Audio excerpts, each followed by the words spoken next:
Podemos empezar. Muy ¿Qué bien. tal? Sí, yo lo escucho más bien. Sí, de acuerdo. ¿Comenzamos entonces? Sí. Cuando me digas. Sí, comenzamos. Muy bien, pues nada, en principio tengo que agradeceros la invitación que me ha hecho Jorge Francisco para participar en estos encuentros que estáis haciendo, estas jornadas relativas al marxismo o a las izquierdas, sobre todo por lo que he visto en el programa, ¿no? Y entonces, como luego también he visto que me dijiste que participaba Daniel López, pues no quiero pisarle tampoco mucho la conferencia, porque él supongo que lo va a hacer por el título, más o menos explicando la plataforma del materialismo filosófico, que es de donde nosotros nos movemos. Entonces, pues yo había pensado, para que no coincidan las dos posiciones en muchos temas, tratar lo que Jorge Francisco me propuso más o menos, una especie de crítica al marxismo, una cosa así, pues desde luego tiene que ser de las coordenadas del marxismo filosófico, que es lo que nosotros manejamos, que es la escuela de Oviedo, de Gustavo Bueno. Y entonces, pues, desde luego, eh, lo que voy a decir aquí, yo no sé si está Daniel López puede argumentar más, yo no soy especialista en el marxismo, pero vamos, eh, el problema de las izquierdas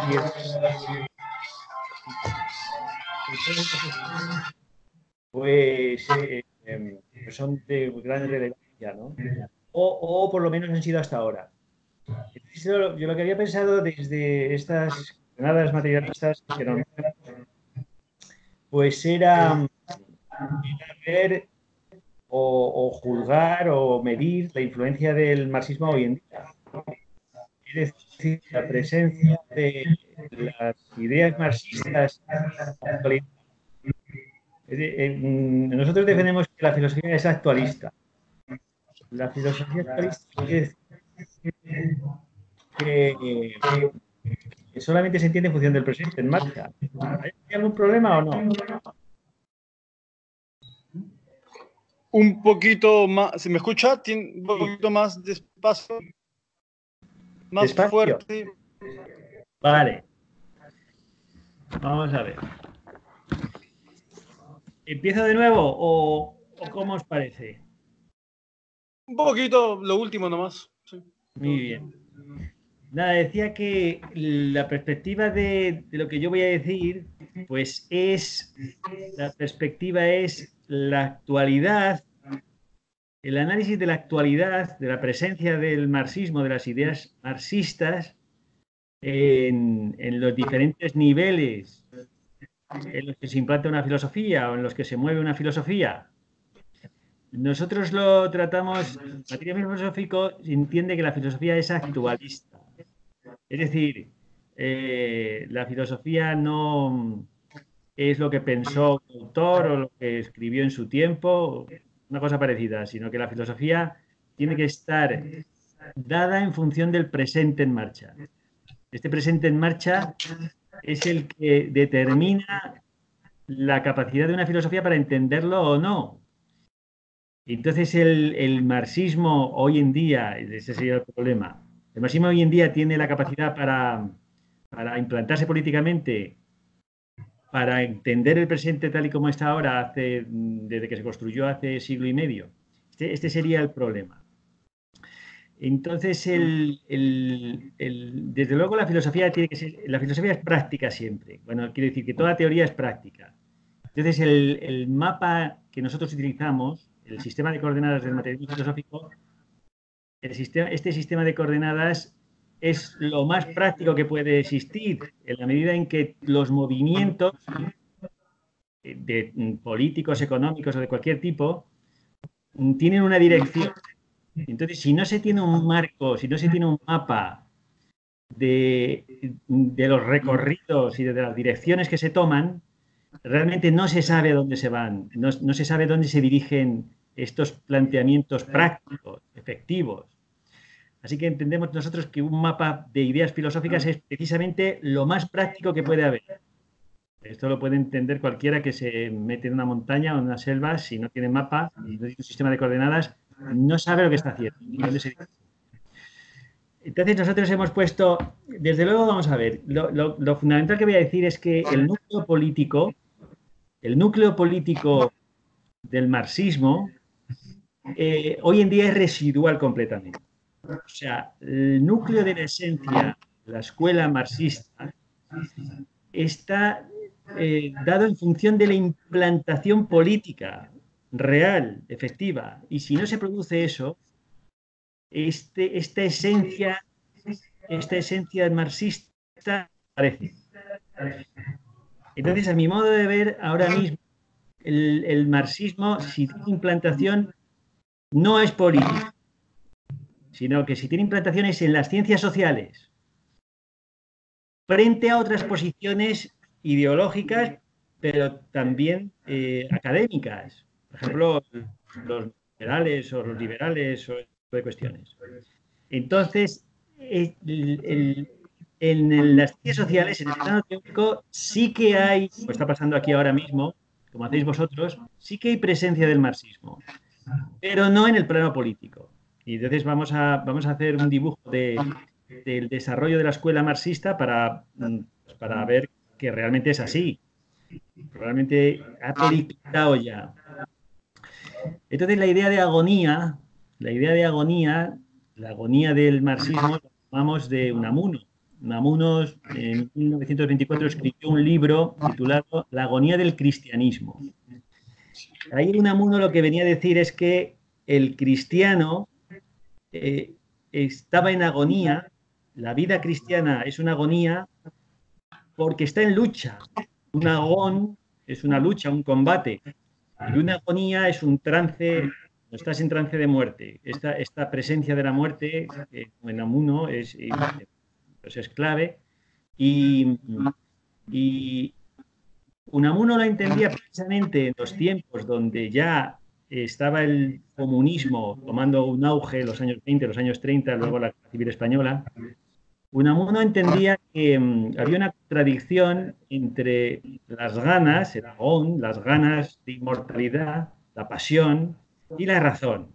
Y en esa contradicción es donde se producía esa agonía, esa lucha. Haciendo la analogía con el marxismo, creemos que la situación es la misma.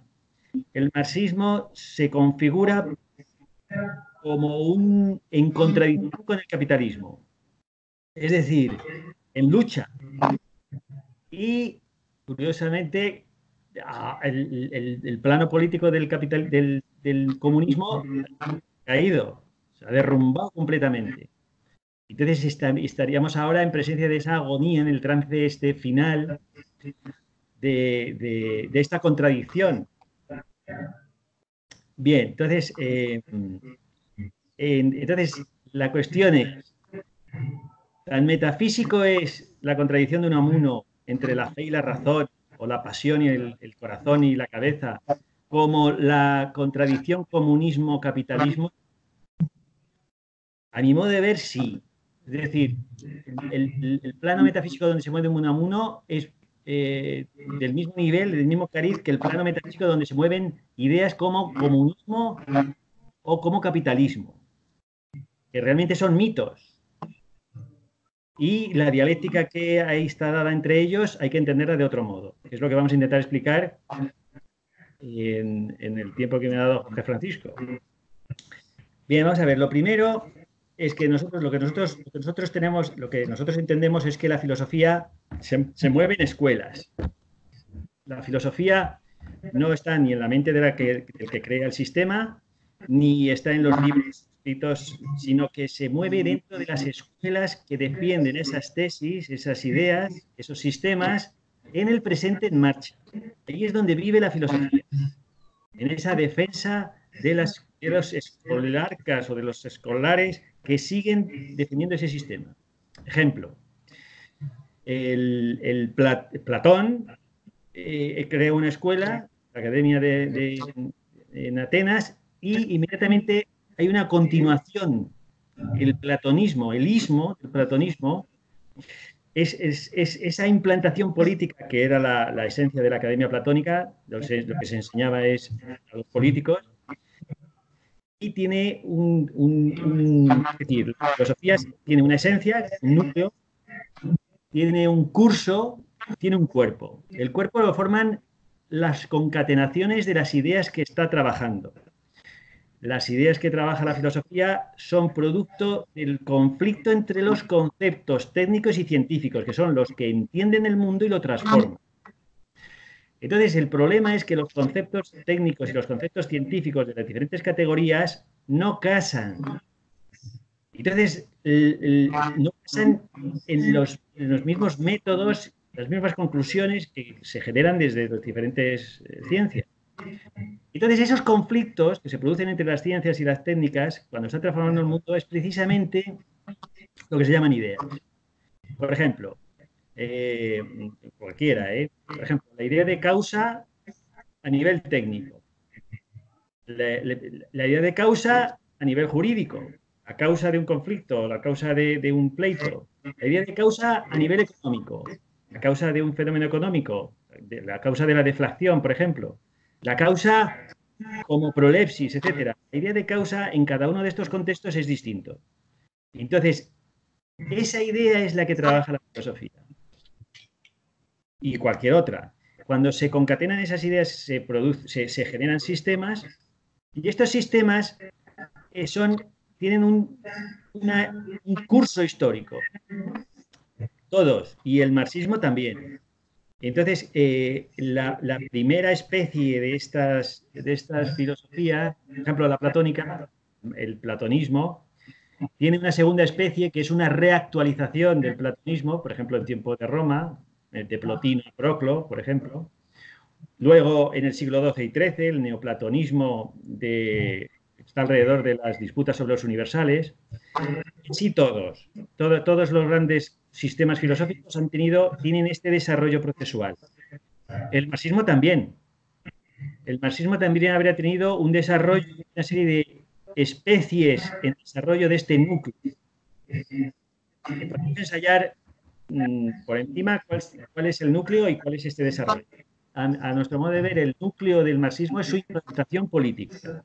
Ese es el núcleo básico del marxismo. El marxismo entiende que la filosofía es a la política como la procreación es un onanismo.